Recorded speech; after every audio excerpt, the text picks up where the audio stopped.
교사의 의사소통에 대한 주제가 상당히 많이 다루어지고 있습니다. 부부간의 대화, 자녀간의 대화, 부모와 자녀간의 대화. 우리가 늘 말을 하고 사는데, 한국말을 다 하는데 왜 이렇게 의사소통에 대한 주제가 오늘 이 현 세대를 이렇게 뒤흔들고 있을까요? 그것은 이 의사소통이 그만큼 어렵기 때문에 그렇습니다. 말은 다 통하지만 말이 통한다고 해서 의사소통이 다 이루어지는 것은 아닌 것 같아요. 그래서 우리가 늘 의사소통이 안 되는 표현들을 많이 하잖아요. 저 사람은 참 말귀를 못 알아듣는다. 재미있는 표현 아니에요? 말에 귀가 있습니까? 자다가 남의 다리 긁는 소리 한다고 그러고 말이죠. 이 말이 통해야 뭔 얘기를 하지. 대화를 하면서도 말이 안 통한다고 그래요. 사실 여러분 의사소통이 참 어렵습니다. 보기보다. 우리 지난 주간에 전도 학교를 하는데 한 강사님이 오셔서 아주 재미있는 얘기를 이미 들려주셨다 그러는데, 우리 커뮤니케이션, 이 의사소통을 할 때 종종 이런 얘기를 예화로 주고받습니다. 말이 얼마나 어려운가. 실제 있었던 일인지 아니면 누가 꾸며냈는지 그건 모르겠어요. 어제가 4월 초팔일이었는데 아마 스님들은 어제 기뻤을 거예요. 수지 맞았을 거예요. 그죠? 보통 우리가 뭐 스님 이렇게 존경해서 얘기하지만은 스님들은 자신을 낮추어서 중이라 그럽니다. 우리가 중이라 그러면 그건 좀 실례예요. 그렇죠? 중이라 그래요. 이분이 혼자 사시니까 뭐 나이 한 30을 바라보는 이런 아주 젊은 스님이었는데 하루는 목욕탕을 갔습니다. 근데 뭐 이 등을 긁어줄 사람이 없잖아요. 우리 잘 알지만 처녀 총각들은 모르지만은 결혼하면 한 가지 좋은 게 부부끼리 서로 등을 긁어줍니다. 그죠? 우리 집 사람은 기가 막히게 잘 긁어요. 여보 등 좀 긁어 그러면 딱 그 자리를. 저는 한 5번 해야 됩니다. 아니야 그러면 여기 아니야. 그래도 은사가 있는지 말이죠.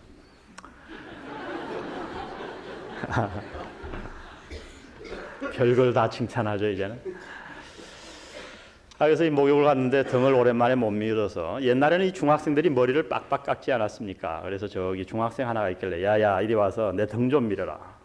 그러고서 이제 돌아 앉았어요. 그러니까 이 중학생이 와서 등을 밀잖아요. 미는데 가만 밀면서 보니까 머리도 빡빡 깎고 자기하고 비슷한 것 같은 게 반말로 와서 등 밀으라 그러거든요.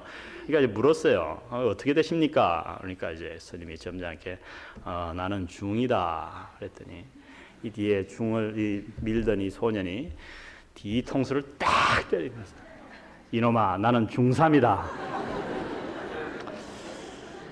이야, 이걸 참 그 스님이 생각하니 기가 막히잖아요. 이 애한테 뒤통수를 얻어맞은 것만 해도 뭐 그렇다고 돌아서서 눈을 부라리고 싸울 수 있나요? 그래서 할 수 없이 얘기를 합니다. 이놈아 나는 중이다. 중이란 말이다. 그랬더니 그 뒤에 소년이 벌떡 일어나더니 이번에는 눈알이 튀어나올 정도로 한대를 갈기면서 하는 말. 그래 이놈아 나는 중3이다. 중3이란 말이다. 뭐 이쯤 되면 모르겠습니다. 얼마나 뒤통수를 더 맞았는지 모르지만은 재미있는 얘기죠. 진짜 있었는 얘기인지도 모르겠어요. 이 말이 얼마나 어려운가 하는 것을 우리 의사소통할 때 학교 강의에서 종종 이런 예화를 듭니다. 같은 나라 말이라고 다 의사소통이 되는 건 아닌 것 같아요. 그렇죠? 말을 못 알아들어서가 아니잖아요. 그 말의 문자적인 뜻은 알지만은 나는 이런 뜻으로 말했는데 그 사람은 다른 뜻으로 알아듣는 게 많아요. 세상에서 뭐니 해도요, 받아먹은 거 없이 굉장히 고마운 사람 하나 있어요. 그건 뭐냐면 내 말귀를 잘 알아주는 사람이에요. 그게 얼마나 고마운지 몰라요. 그래서 여러분, 미국에는 이 의사들 가운데 제일 시간당 급료가 높은 분들이 이 정신병과 병원 의사입니다. 그래서 아들을 의사를 시키려면 정신병 전공을 시키십시오. 앞으로 정신병자들이 많이 나올 거예요. 이 시간당 이 차지하는 돈이 가장 높아요. 그런데 그들이 하는 일 가만 가보면 80% 이상이 말을 하는 게 아니라 그냥 듣는 거예요. 이상한 눈초리로 바라보지 마세요. 제가 뭐 받아본 게 아니고 미국에서 통역하러 제가 갔었어요. 어느 한 정신이 약간 이상한 사람을. 그랬더니 듣긴 듣는데 그냥 듣는 게 아니고 콧구멍 후비면서 듣는 게 아니고 얼마나 진지하게 그 사람 얘기를 들어주는지 적당하게 그렇죠. 맞장구를 쳐가면. 근데 뭐 처방하는 건 별거 없어요. 몇 마디 안 해요. 그런데 시간당 그렇게 비싸게 받아요. 나오면서 뭐라 그러는지 알아요? 후련하다. 그 왜 그럴까 가만 생각해 보니까 이 잘 들어주는 거예요. 근데 여러분, 뭐 준 것도 없이 굉장히 미운 사람 있잖아요. 어떤 사람이 미워요? 이렇게 말을 하는데 말귀를 못 알아듣는 사람은 그 참 밉습니다. 목사한테 저도 특별히 그래요. 여러분, 제가 뭐 밥 먹는 거 좋아한다고 우스갯소리로 하지만은 밥 먹는 거 그렇게 좋은 게 아니에요. 제일 예쁜 사람이 누구냐? 목회하면서 저 뭐 식사 한 끼 대접 안 해도 좋으니까 말씀 시간에 그 말을 잘 알아듣고 말귀를 알아듣고 순종하고 변화되고 이런 사람 보면요, 얼마나 예쁜지 정말 미인으로 보여요. 60 할머니도 처녀로 보여요, 제 눈에는. 그런데 교회를 수십 년 다니고 그렇게 얘기를 했는데 말귀를 못 알아듣는 사람 보면요, 겉으로 제가 목사니까 웃지 정말 제 마음이 불편합니다. 아주. 여러분, 그래서 제 눈치를 잘 살피십시오. 여러분, 제가 여러분을 보고 지금 예뻐하는지 불편해하는지 잘 살펴보십시오. 여러분, 하나님도 그러셨던 것 같아요. 히브리서 1장 1절과 2절에 보면 굉장히 중요한 말씀을 하는데, 하나님께서 우리에게 의사소통하기를 원하셨습니다. 그래서 옛날에 여러 모양, 여기 보니까 옛적의 선지자들로 여러 부분과 여러 모양으로 우리 조상들에게 말씀하신 하나님이 우리에게 하고자 하신 것은 의사소통이었어요. 뭔가 우리에게 전달하고 싶은 게 있었어요. 그래서 애타서 여러 가지 방법과 여러 가지 모양으로 우리에게 커뮤니케이션을 하려고 하셨다는 거예요. 기적도 베풀어 보시고, 회초리도 들어보시고, 선지자도 보내보시고, 별별 방법을 다 썼는데 우리가 알아듣지 못하자 하나님께서 이 모든 날 마지막에, 그 다음 뭐죠? 누구로 우리에게? 아들로 우리에게 말씀하셨습니다. 예수님이 이 땅에 왜 오셨는가? 한마디로 말하면 하나님께서 우리에게 커뮤니케이션 하기 위해서, 의사소통하시기 위해서 인간의 몸을 입고 이 땅에 오셨다라고 말씀합니다. 오늘 그래서 예수님도 이 땅에 오셨을 때 늘 하신 말씀이 귀 있는 자는 들을지어다. 여러분, 귀 없는 사람이 어디 있어요? 그런데 예수님이 왜 그 말씀하셨을까요? 상당히 많이 하셨어요. 설교를 하기 직전마다 그 말씀을 하신 적이 많아요. 귀 있는 자는 들을지어다. 왜 그랬을까요? 수많은 사람들이 그 소리를 들었지만 예수님의 심정을 이해하는 사람이 그만큼 적었다고 하는 것입니다. 저는 우리 한국교회가 이 부분에서 돌아볼 점이 많다고 생각합니다. 열심은 있습니다. 예배는 자주 드립니다. 여러분, 설교를 얼마나 많이 들으십니까? 성경 공부를 얼마나 많이 하십니까? 수십 년간 아마 수천 편, 수만 편의 설교를 들으셨을걸요? 그런데 하나님은 우리를 보고 답답해하세요. 왜요? 네가 아직 내 말귀를 못 알아듣는 것 같다. 오늘 특별히 성령 하나님에 관해서 얼마나 한국교회는 하나님의 심정을 모르는지 모릅니다. 성령 충만 그러면 무엇을 성령 충만으로 생각하는가? 이미 제가 초점을 많이 맞추었습니다만 그저 이상한 신비적인 체험, 병 낫는 것, 어떤 뜨거운 현상, 진동, 방언, 은사. 여러분, 그것이 성령 충만일까요? 오늘 이 본문은 베드로 사도의 설교 가운데 제가 한 단원을 다루는 것입니다. 지난 주일날 제가 한 단원을 다뤘고, 이번 주일날 제가 지금 한 단원을 다루고, 다음 주에 하나 더 베드로의 설교를 다룰 것입니다. 이 설교를 자세히 살펴보십시오. 베드로가 어떤 상황 가운데서 이러한 설교를 하게 되었습니까? 오순절날 기적이 임했습니다. 성령이 이 땅에 처음 임하시는 날, 성령 하나님이 이 땅에 내재하시기 위해서 오신 그날 하나님은 기적을 베푸셨어요. 바람과 같은 것이 이 모인 120문도의 머리 위에 모였고, 그리고 불의 혀 같은 것이 보였고, 그 다음에 각 사람이 방언을 하기 시작했습니다. 배우지도 않은 언어로 유창하게 얘기를 하기 시작했어요. 주위의 사람들이 너무너무 놀라고 어떤 이들은 조롱했습니다. 그러니까 베드로가 그 오해를 바로잡아 주기 위해서 일어서서 설교를 하는 것입니다. 그런데 놀랍게도 얘들아, 이 성령 하나님은 너희들이 보는 바와 같이 이상한 게 아니요, 너희들이 놀랄 것이 아니요 이것은 요엘 선지자를 통해서 하나님이 이미 예비하신 것이다. 그리고 그 다음에 두 번째 단락에 대해서 베드로는 누구에 대해서 얘기하는가? 놀랍게도 예수님에 대해서 얘기합니다. 지금 오순절이 누가 강림하신 날이에요? 성령 하나님이 강림하신 날이에요. 그런데 이 베드로의 설교를 보세요. 90% 이상을 베드로는 예수님에게 초점을 맞추고 있어요. 무슨 말씀을 하고 싶은 것일까요, 베드로는?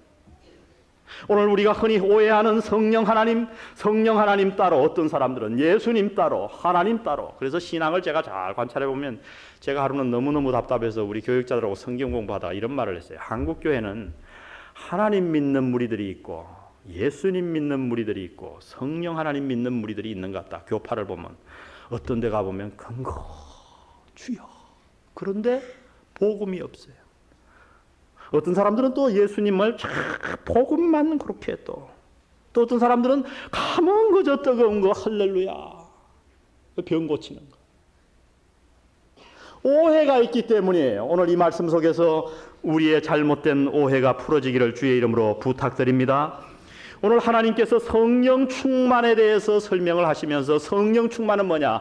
오늘 제가 강조하고 싶은 것은 간단합니다. 성령 충만은 곧 예수 충만이라고 하는 거예요. 한번 따라해 보겠습니다. 성령 충만은 예수 충만이다.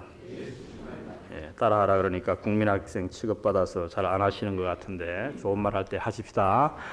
자, 성령 충만은 예수 충만이다. 이걸 여러분의 머리와 가슴에 아예 꽉 심으세요. 왜요?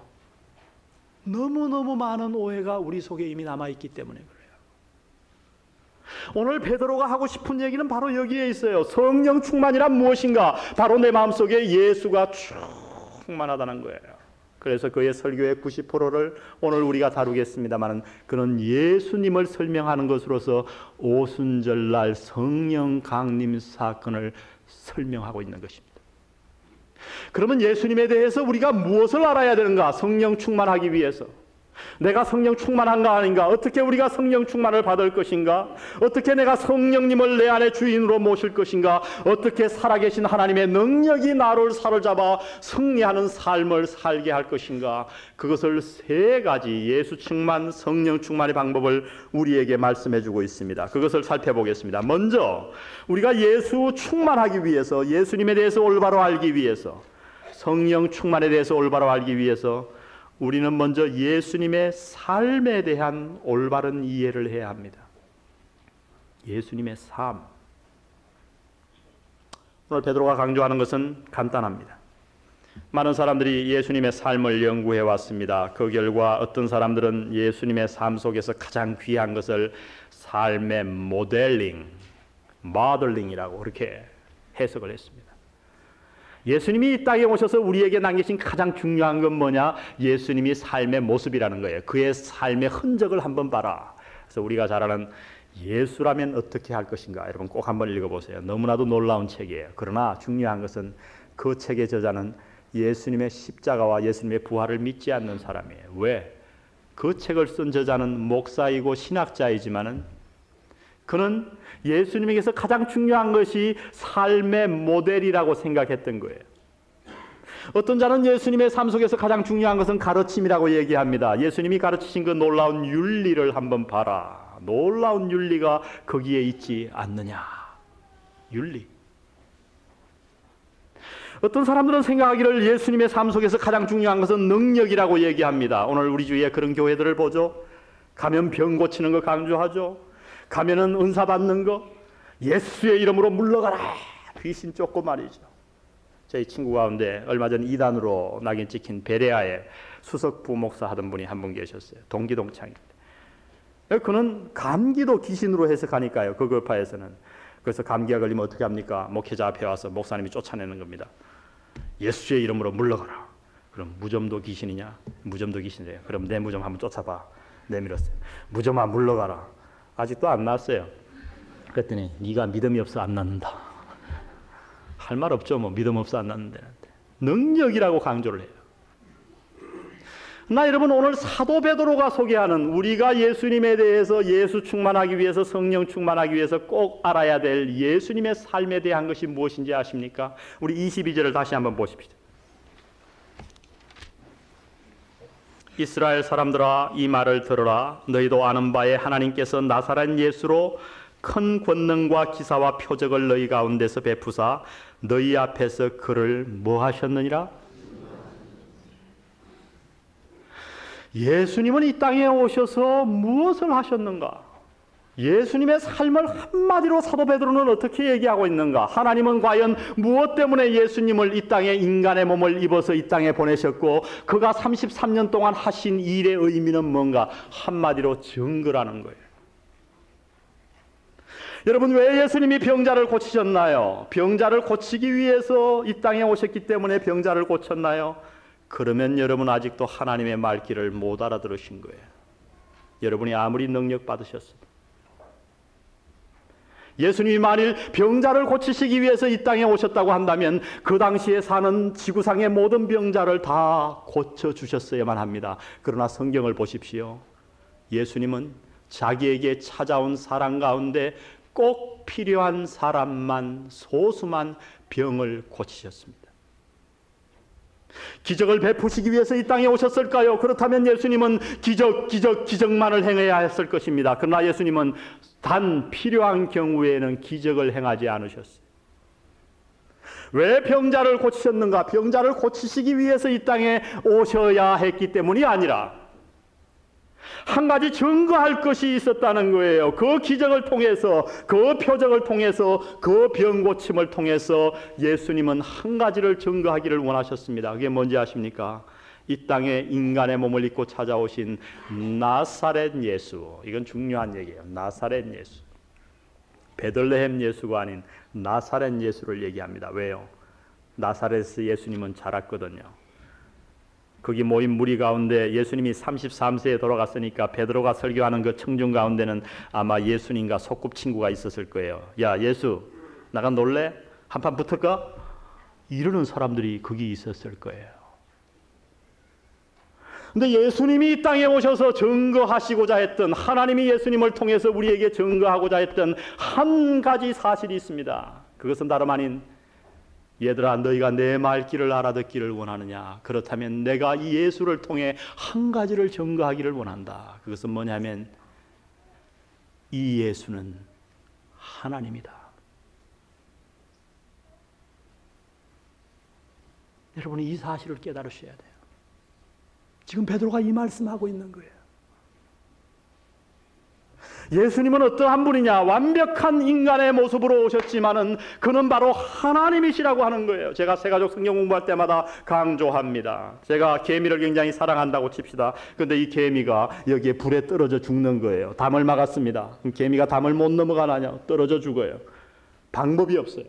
내가 개미를 정말 사랑한다고 하면, 내가 능력이 많다고 하면 한 가지 방법이 있을 거예요. 그건 뭐예요? 내가 개미가 되는 거예요. 그래서 그 개미가 알아들을 수 있는 언어로 그들에게 외쳐주는 거예요. 우리가 예수님의 삶을 보고 무엇을 깨달아야 되는가? 하나님의 이 증거를 받으셔야 됩니다. 얘야 내가 너희들에게 할 얘기가 있다. 내가 너희와 커뮤니케이션 할 것이 있다. 내가 정말 내 심정을 너희들에게 전달하고 싶구나. 그래서 내가 이제 인간의 몸을 입고 그 땅에 간다. 독생하신 하나님, 제2위 하나님 예수 하나님이 인간의 몸을 입고 이 땅에 그래서 33년 동안 거하신 줄 믿습니다. 여러분 성령 충만 받기 원하십니까? 그러면 먼저 예수님을 하나님으로 인정하십시오. 그 하나님이 당신을 너무도 사랑하셔서 당신에게 할 얘기가 너무나도 많으셔서, 그런데 우리가 알아듣지 못하기에, 당신이 전혀 하나님의 말귀를 알아듣지 못하기에 수단과 방법을 다 가리지 않고 노력해 보시던 하나님이 급기야 그 피조물된 천한 인간의 몸을 입으시고 이 땅에 오셨습니다. 그분이 예수님이십니다. 성령 충만은 여기서부터 시작합니다. 수많은 사람들이 교회 나옵니다. 예수님 좋죠? 예, 4대 성인의 한 분인걸요. 제가 좋아하죠. 아, 그분의 가르침 놀랍죠. 산상본을 보세요. 왼뺨을 치면 오른뺨을 돌려대라 그러잖아요. 아, 얼마나 놀라워요. 이 얘기들을 많이 합니다. 그러나 하나님의 말귀를 여전히 못 알아듣고 있어요. 그래서 성령 충만 받지 못해요. 오늘 여기에 하나님 앞에 찬양 드리신 여러분, 2000년 전 갈보리 십자가 위에서 베들레헴 말구에서 태어나셔서 33년간 험한 인생을 사신 그 예수님, 하나님이 인간의 몸을 입고 오신 제2위 하나님이심을 믿으시기를 바랍니다. 이것이 하나님의 증거예요. 어떻게 성령 충만 받을 것인가? 성령에 대해서 무엇을 알아야 하는가? 예수님의 삶에 대한 올바른 이해가 있어야 됩니다. 당신은 예수님이 누구이신지 아십니까? 두 번째, 오늘 베드로가 설교한 것은 간단합니다. 예수님의 죽음에 대한 올바른 이해가 있어야 된다고 얘기합니다. 23절 우리 다 같이 한번 읽어볼까요? 시작. 그가 하나님의 정하신 뜻과 미리 아신 대로 내어준 바 되었거늘 못 박아 죽였으나. 예수님의 죽음에 대해서 교회 오래 많이 나온 사람들도 두 가지 얘기를 합니다. 하나는 동정론자들이에요. 참 안 됐다. 그 착하신 분인데 어쩌다 그렇게 돌아가셨노. 그러나 또 한 사람은 실패로 봐요. 오늘날 여러분 한국 교회, 한국 사회에서 데모를 주동하는 제일 앞잡이들이 누군지 아세요? 목사님들이에요. 신학교 나온 분들이에요. 그거 모르시죠? 그들은 신학교를 나오고 성경을 연구하지만 예수님에 대해서 다른 견해를 가진 자들이에요. 우리와 생각이 완전히 틀린 자들이에요. 예수님을 하나님이라고 절대 믿지 않아요. 예수님은 실패자라는 거죠.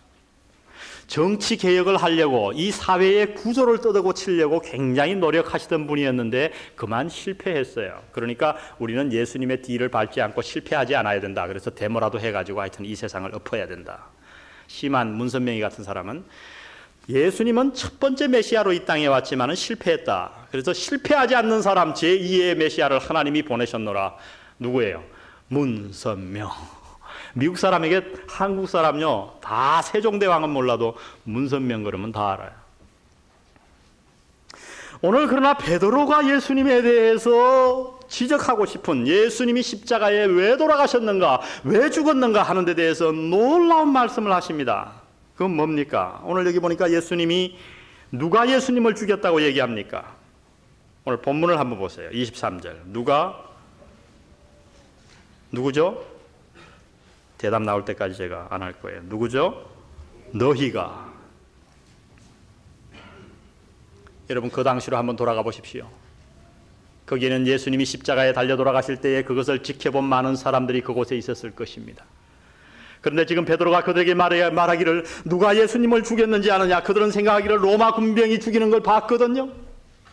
로마 군병이 십자가의 못을 받고 로마 군병이 십자가에 달리신 그 예수님의 옆구리에 창을 찌르고 그리고 나아가서 바리새인들이 서기관들이 그를 고소하는 것을 봤어요. 그래서 당연히 그들은 생각에 예수님을 누가 죽였는가? 그들의 대답은 간단했습니다. 로마 군병이나 서기관과 바리새인들이 죽였다고 생각했습니다. 그런데 베드로는 설교 가운데 폭탄과 같은 선언을 하는 겁니다.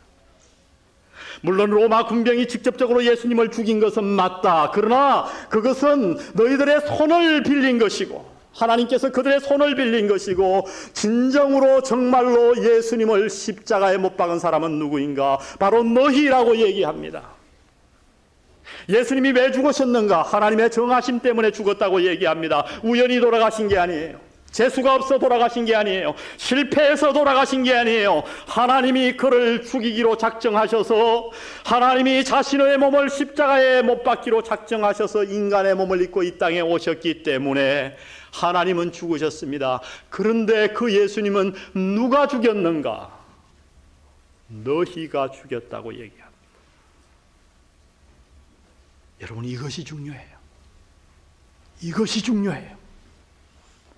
성령 충만을 받을 것인가? 성령을 내 안에 모실 것인가 아닌가는 바로 이 문제가 결정하는 거예요. 이것이 중요하다 말이요. 누가 예수를 죽였습니까? 여러분들이 대답하기를 저희가 죽였습니다. 그러면 여러분은 아직도 하나님의 말귀를 못 알아들으시는 거예요. 누가 예수를 죽였습니까? 사랑하는 성도 여러분, 내가 죽인 거예요. 내가요. 누가 예수님을 십자가에 못 박았습니까? 이 박정건이가 박은 거예요.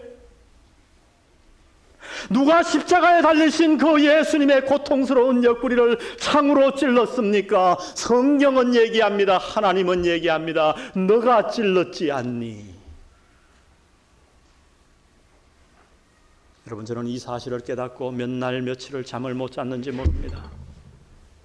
남이 예수님을 죽였다고 할 때는 제 마음이 편했어요. 아, 갈보리 십자가 위에 예수님이 달리셨구나. 아, 로마 군병이 때려 죽었구나. 십자가에 못 박았구나. 편안했어요. 그런데 어느 날 성령 하나님께서 내 마음 안에 찔러 주셨습니다. 성경을 읽는 가운데 누가 예수님을 십자가에 못 박았니? 너다. 바로 네가 박은 거라고 얘기합니다. 너가 박은 것이라고. 그 말씀이 비수같이 찔리는 그 순간 저는 며칠 밤을 잠을 자지 못했어요. 여러분, 내가 예수를 죽였다고 하면 이것은 보통 문제가 아니지 않습니까? 여러분, 이 사실을 깨달으셔야 돼요. 여러분이 이 말씀을 깨닫지 못했으면 아직도 하나님의 마음을 모르시는 거예요. 얘들아, 십자가에서 내가 왜 죽었는지 아니? 바로 너 때문이야. 내가 너를 사랑해서. 너가 죄를 지었어. 내가 죄를 용서해주고 싶지만은 나는 거룩한 성품을 가졌기 때문에 죄를 그냥 용서할 수 없어. 그런데 너가 죄를 지었어. 네가 멸망길로 가야 돼. 그런데 내가 너를 사랑했단다. 얘야, 내가 십자가에 왜 죽었는지 아니? 바로 너를 위해 대신 네가 달려야 할 그 십자가에 내가 대신 달린 것이야. 여러분, 찬송가 가사를 잘 아실 것입니다. 갈보리 산 위에 십자가 섰으니 주가 고난을 당한 표라. 험한 십자가를 내가 사랑함은 주가 보혈을 흘림이라. 험한 십자가에 주가 흘린 피를 믿는 마음으로 바라보리. 나를 용서하고 내 죄 사하시려 주가 흘리신 보혈일세. 최후 승리를 얻기까지 주의 십자가 사랑하리. 내가 멸류관 받기까지 주의 십자가 붙들겠네.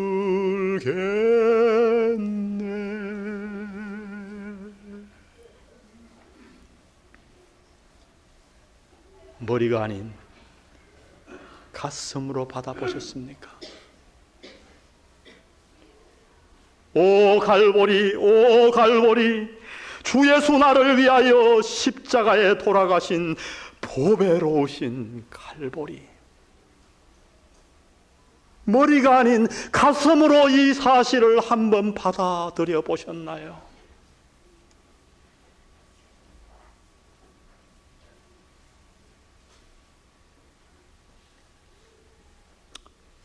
예수님께서 어느 날 부활하시고 나서 제자들을 보고 계셨습니다. 근데 그 제자들이 그렇게 3년 동안 가르쳤는데 실망해서 고향으로 돌아가고 있었어요. 엠마오로 가고 있었습니다. 그때 그 예수님 나타나셔서 하셨던 일 단 하나입니다.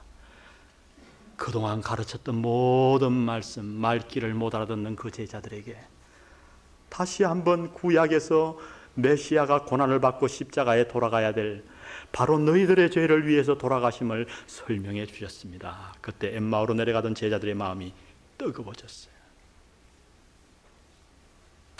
오늘 이런 뜨거움이 우리 영안교회에 충만하시기를 주의 이름으로 축원드립니다.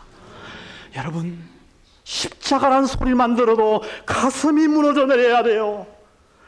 여기에서 이 머리에서 가슴까지 내려오지 않는 분은 기도하십시오. 다른 방법이 없어요. 주여, 이 십자가의 복음의 진리와 복음의 감격을 제가 깨닫기를 원합니다. 주여 도와주옵소서. 이렇게 성령이 내게 충만할 때 내게 나타나는 사실 가운데 하나는 십자가의 의미가 깊게 내게 느껴지는 것입니다. 어떻게 하면 성령 충만 받습니까? 성령 충만의 의미는 뭡니까? 예수님의 삶에 대한 올바른 이해가 있습니다. 두 번째, 예수님의 죽음에 대한 올바른 이해가 있습니다. 마지막으로 예수님의 부활에 대한 올바른 이해가 있다고 말합니다. 24절부터 36절의 긴 절을 베드로는 예수님의 부활에 대해서 얘기합니다. 오늘 이 시편을 인용했는데요. 제가 간단하게 해석하고 넘어가겠습니다. 시편 16편을 인용했어요. 다 괜찮아요. 내가, 보세요, 25절 보면 다윗이 저를 가리켜 가로되 내가 항상 내 앞에 계신 줄을 배웠으며 나로 요동치 않게 하기 위하여 그가 내 우편에 계시도다. 하나님이 우편에 계심을 다윗이 알았던 것 같아요. 그 결과 그의 마음이 기쁘고 입술도 즐겁고 육체는 비록 늙지만은 희망에 구했어요. 그런데 문제 구절은 뭐냐면 27절이에요. 이는 내 영혼을 음부에 버리지 아니하시며 주의 거룩한 자로 썩음을 당치 않게 하실 것이미로다. 여러분, 다윗이 썩었어요? 안 썩었어요? 썩었어요. 그런데 왜 다윗이 여기에서 거룩한 자가 누구냐는 거예요. 베드로가 이 말씀을 해석하기 전까지 굉장히 이 말씀은 문제 구절이었어요. 그런데 베드로는 하나님의 영감을 받아서 설교 가운데 이것을 해석해 주었습니다. 29절입니다. 형제들아, 내가 조상 다윗에 대하여 담대히 말할 수 있느니 다윗이 죽어 장사되어 그 묘가 오늘 우리까지 뭐하도다? 있도다. 다윗이 죽어 썩었는데 왜 자기가 죽지 않을 거라고 얘기합니까? 베드로는 하나님의 영감을 받아서 얘기합니다. 이것은 다윗이 선지자 노릇을 했다는 거예요. 자기의 몸에 관한 얘기를 하는 것이 아니고 자기의 자손 중에 누가 하나 하나님의 보좌 우편에 앉으셔서 그가 죽었지만 다시 살아날 것을 미리 보았기 때문에 그가 예언했다고 얘기합니다. 그런데 놀라운 말씀, 저도 이렇게 설교할 수 있었으면 좋겠어요. 32절 다 같이 한번 읽겠습니다. 시작. 이 예수를 하나님이 살리신지라 우리가 다 이 일의 증인이로다. 오늘 베드로의 설교 가운데 다윗과 베드로가 만나는 것. 예수님의 부활을 누가 먼저 보았어요? 다윗이 보았어요. 1000년 전에 다윗이 본 그 사실을 누가 증거하는 거예요? 지금 베드로가 증거하는 거예요. 얘들아, 우리가 이 일에 다 증인이 아니냐. 예수님께서 살아나신 후에 엠마오로 가던 두 제자에게 나타나셨고요, 12제자에게 나타나셨고 베드로에게 나타나셨고 500의 형제에게 보이셨습니다. 그 모든 예수님의 부활을 본 자들에게 말하기를 우리가 이 일에 다 증인이 아니냐고 얘기하고 있는 겁니다. 그런데 부활 가운데서 굉장히 중요한 말씀을 33절에 베드로는 이렇게 얘기하십니다. 보십시오. 하나님이 오른손으로 예수를 높이심에 그가 약속하신 성령을 아버지께 받아서 너희 보고 듣는 이것을 부어주셨느니라. 성령님을 누가 줬다는 거예요? 부활하신 예수님이 주셨습니다. 여러분, 성령님을 하나님이 주신 게 아니고 왜 예수님을 통해서 하나님은 성령님을 우리에게 주셨을까요? 그 이유가 36절에 기록되어 있습니다. 그런즉 이스라엘 온 집이 정령할지니 너희가 십자가에 못 박은 이 예수를 하나님이 주와 그리스도가 되게 하셨느니라. 주와 그리스도가 되게 하셨느니라. 사랑하는 성도 여러분, 사도 베드로가 말하는 부활의 강조점은 단 하나입니다. 우리가 그저 부활 그러면 예수 다시 사셨네, 부활절을 지냅니다. 그러나 그 의미를 몰라요. 오늘 베드로가 부활의 중요한 초점을, 강조점을 얘기하는 것은 다름 아니라 예수님이 부활하심으로 그의 신분의 변화가 생기셨다는 거예요. 그는 인간의 몸을 입고 이 땅에 오셔서 자기의 신성을 다 제한시키셨어요. 그러나 부활하신 후에 예수님은 주와 그리스도가 되셨다고 얘기합니다. 무슨 말씀입니까? 이 만유의 주, 이 세상의 주, 이 세상 인류를 구원할 그리스도가 되신 줄로 믿습니다. 그러므로 이 세상을 지금 누가 주관하고 계신가? 예수님이 주관하고 계십니다. 그러므로 오늘 우리에게 성령 충만을 누가 줄 수 있는가? 예수님만이 줄 수 있을 줄 믿습니다. 우리가 어떻게 성령 받을 수 있는가? 내가 예수 그리스도를 개인의 구세주로 영접하는 그 순간 성령은 내 마음에 들어오십니다. 내가 어떻게 성령 충만 받을 수 있는가? 대답은 간단합니다. 내가 그리스도의 복음의 깊은 진리를 깨닫고 주님과 깊은 교제를 나누는 그 순간, 그것이 성령 충만인 줄 믿습니다. 내가 방언을 못해도, 내 마음이 뜨겁지 않아도, 이상한 현상이 일어나지 않아도, 내 병이 낫지 않아도 내가 예수님과 깊은 교제를 하는 거예요. 하나님이 나와 교제하기 위해서 인간의 몸을 입고 이 땅에 찾아오셨어요. 그 나를 사랑하셔서 나를 찾아오신 그 예수님과 날마다 일어나서 깊은 교제를 합니다. 주의 말씀 들으며 주의 말씀을 보며 기도하는 가운데 주님과 깊은 대화를 나눕니다. 그리고 그 주의 말씀에 순종하려고 하는 마음이 있습니다. 여러분, 그것이 성령 충만인 줄 믿으시기를 바랍니다. 오늘 이 위대한 설교를 하면서 한 가지 사실을 말씀드리고 오늘 제 말씀을 맺겠습니다. 지난주 설교 본문으로 돌아가 보겠습니다. 18절입니다. 그때에 내가 내 영으로 내 남종과 여종들에게 부어주리니 저희가 예언할 것이요 또 내가 위로 하늘에서는 기사와 아래로 땅에서는 징조를 베풀리니 곧 피와 불과 연기로다. 주의 크고 영화로운 날이 이르기 전에 해가 변하여 어두워지고 달이 변하여 피가 되리라. 21절 다 같이 읽습니다. 시작. 누구든지 주의 이름을 부르는 자는 구원을 얻으리라 하였느니라. 이 요엘서가 굉장히 어려워요. 논문이 이 베드로의 설교만 해도 100편 이상이 나왔어요. 그래도 해결되지 않은 부분이 많아요. 어려운 것 중에 하나가 요엘 선지자가 예언한 그것이 오순절날 이루어졌느냐, 다 이루어졌느냐, 아니면 남았느냐. 학자들이 갈려요. 저는 후자입니다. 아직 남아있다고 믿어요. 왜요? 구약의 선지자들이 제가 종종 얘기하지만 아비를 예언할 때 먼 산을 보듯이 예언을 했어요. 하나님이 희미하게 보여주셨어요. 멀리서 산을 보면 쌍둥이 산같이 보여요. 나란히 산이 있는 것 같아요. 그러나 가까이 가보면 그 산과 산 사이는 수십 킬로가 떨어져 있어요. 오늘 요엘이 본 것은 그저 희미한 것을 두 개 동시에 봤어요. 성령님이 언제 강림하실 건가? 바람과 같이 물과 같이 불과 같이 임할 것이다. 예, 오순절날 이루어졌어요. 그러나 이루어지지 않은 거 하나 있잖아요. 19절에 보세요. 20절에 보세요. 해가 변하여 어두워지고 달이 변하여 피가 되리라. 달이 언제 피가 된 적이 있습니까? 앞으로 남아있어요. 언제 그렇게 됩니까? 예수님이 이 땅에 다시 오시는 날. 연약한 인간의 몸을 입으시고 십자가에 돌아가시기 위해서 이 땅에 오셨던 예수님이 아니라 만방을 심판하시고 우리의 모든 죄악에 따라서 우리를 일일이 심판하실 심판의 주로 예수님이 오는 그날 이 교회 시대는 끝나고 이 땅에 환란이 닥칠 것을 하나님은 말씀하셨습니다. 앞산이 이루어졌기에 뒷산도 이루어질 줄 믿습니다. 그래서 요엘은 결론을 맺는 거예요. 이 환난 날이 다가오니 교회 시대에 사는 너희들아, 누구든지 주의 이름을 부르는 자는 구원을 얻으리라. 하루는 예수님이 길을 지나가시는데 소경 바디메오, 디메오의 아들 바디메오가 예수님께 소리를 질렀습니다. 다윗의 자손 예수여, 나를 불쌍히 여기소서. 사람들이 야 너마 시끄럽다. 지금 성한 사람도 못 막겠는데 예수님이 니 만날라 카나. 야단을 쳤어요. 그런데 이 소경이 겉옷을 벗어던지고, 여러분 그것은 굉장히 문화적인 중요한 의미가 있어요. 오늘날로 말하면 사람들이 붙잡았던 모양이에요 아마. 그러니까 란닝구까지 빤스만 하나 걸치고 다 벗어던지고 악을 써가지고 예수님께 뛰어갔습니다. 다윗의 자손 예수여, 나를 구원해 주소서.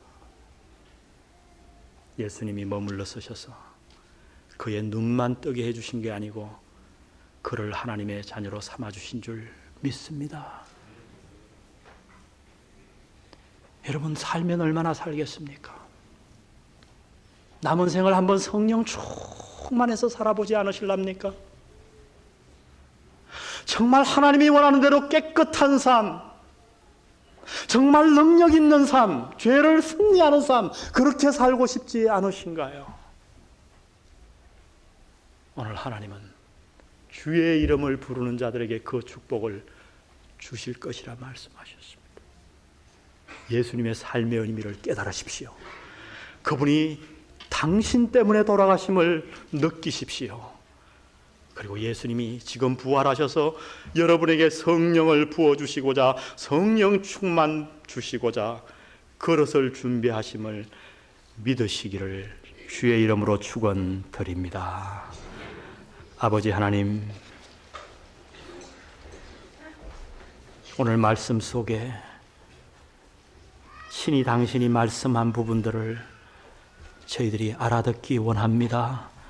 저희들의 우둔함을 용서해 주시고 오늘 예수님이 이 땅에 오신 예수님의 의미, 성령 충만의 의미를 머리에서 가슴으로 이끌어내는 저희 영한 성도들 에게 축복하여 주옵소서. 예수님의 이름으로 기도드렸습니다. 아멘. 우리 336장 오늘 말씀 생각하며 우리의 신앙 고백으로 부르십시다.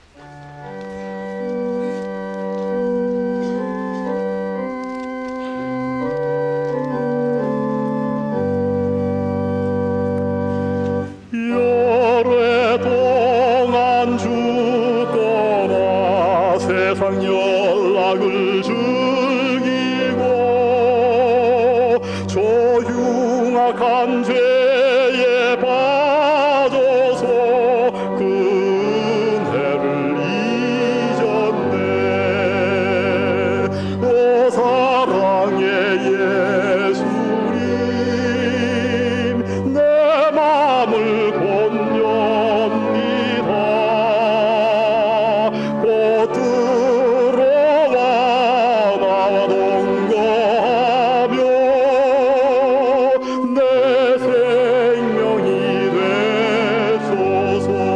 자매님들만 2절 부릅니다.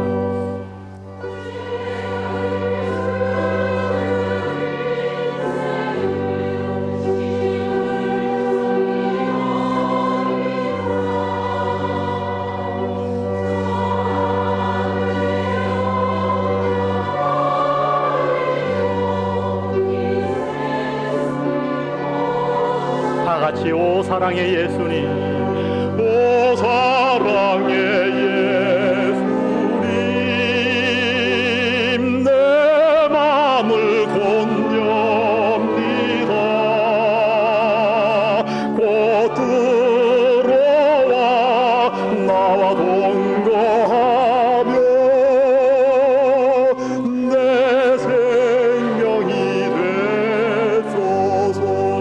형제님들만 부르겠습니다.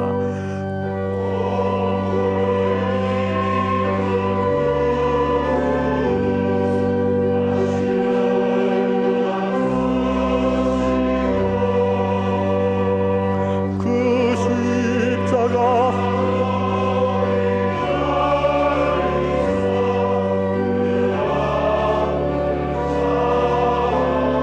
오 사랑의 예수님, 내 맘을 곧 엽니다. 내 마음을 곧 엽니다.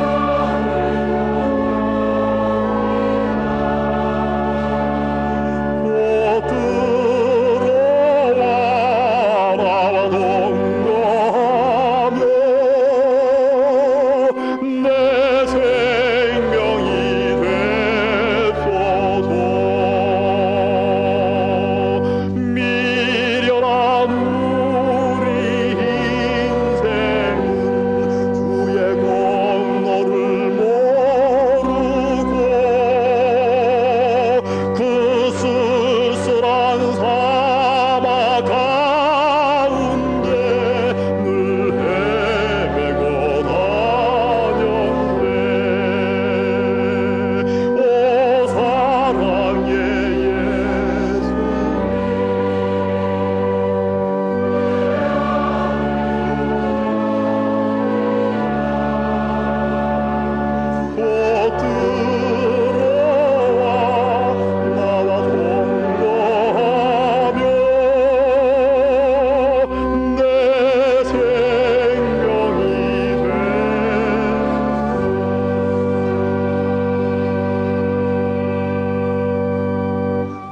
구하지 않고 후렴을 부릅니다. 오 사랑의 예수님, 내 맘을 곧 엽니다.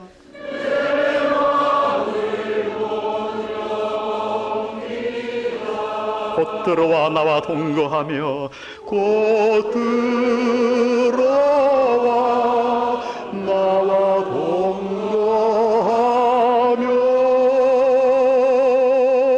내 생명이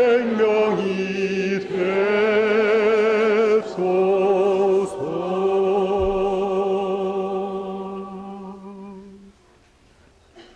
아버지 하나님,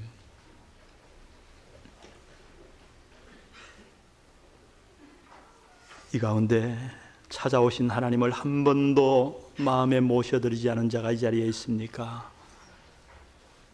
주여, 하나님의 이 애타는 심정을 깨닫게 하여 주옵소서.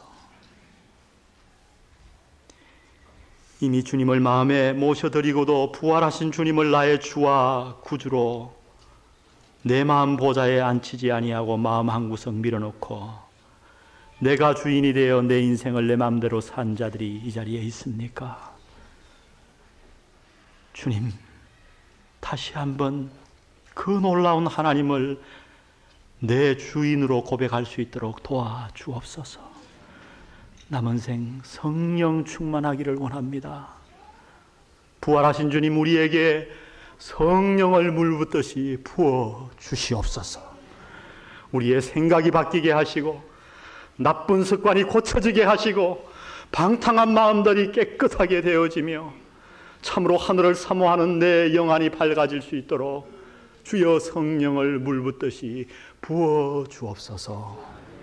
예수님의 귀하신 이름으로 기도드렸습니다. 아멘.